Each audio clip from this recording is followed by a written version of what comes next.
کریں گے۔ اللہ رب العالمین قرآن مجید کے اندر ارشاد فرماتا ہے وَمَا خَلَقْتُ الْجِنَّ وَالْإِنسَ إِلَّا لِيَعْبُدُونَ کہ ہم نے انسانوں اور جنوں کو اپنی عبادت کے لیے ہی پیدا کیا ہے۔ تو سوال و جواب کی روشنی میں ہم آپ لوگوں کے سامنے چند باتیں رکھنا چاہتے ہیں۔ تو پہلا سوال ہمارا عامر ندیم سے ہے، یہ بتائیے کہ اللہ کا اپنے بندوں پر سب سے بڑا حق کیا ہے؟ بسم اللہ الرحمن الرحیم۔ اللہ کا حق سب سے بڑا بندوں پر یہ ہے کہ بندہ خالص اسی کی عبادت کرے اور اس کے ساتھ کسی کو شریک نہ کرے۔ جیسا کہ صحیح بخاری میں ایک حدیث ہے، معاذ بن جبل رضی اللہ عنہ سے مروی حدیث ہے، اس حدیث کے اندر یہ بھی ہے کہ جب بندہ اپنی اس حق کی ادائیگی کر لیتا ہے تو پھر اللہ کے اوپر بندوں کا حق یہ ہوتا ہے کہ اللہ رب العالمین اس بندے کو عذاب نہ دے۔ جی، بات توحید و شرک کی آئی ہے تو ذرا یہ بتائیے کہ توحید و شرک ہے کیا چیز؟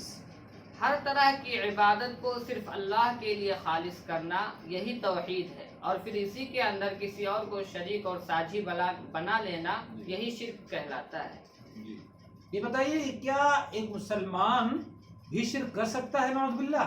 جی ہاں، مسلمانوں کے اندر بھی بہت سارا شرک پایا جاتا ہے۔ اللہ رب العزت ارشاد فرماتا ہے وَمَا يُؤْمِنُ أَكْثَرُهُم بِاللَّهِ إِلَّا وَهُمْ مُشْرِكُونَ کہ بہت سارے لوگ ایسے ہیں جو باوجود اس کے کہ اللہ رب العالمین پر ایمان رکھتے ہیں پھر بھی وہ مشرک ہیں۔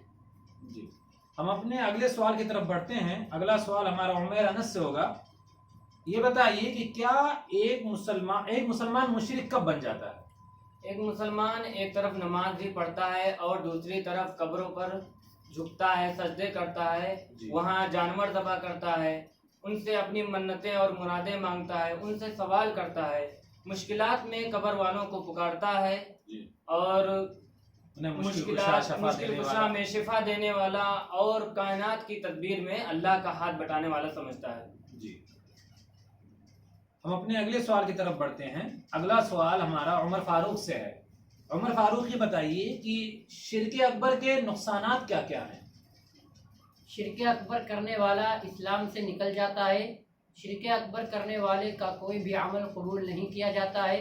اگر بغیر توبہ کے اسی شرک پر مر گیا تو اس کا ٹھکانہ ہمیشہ ہمیشہ کے لیے جہنم ہوگا۔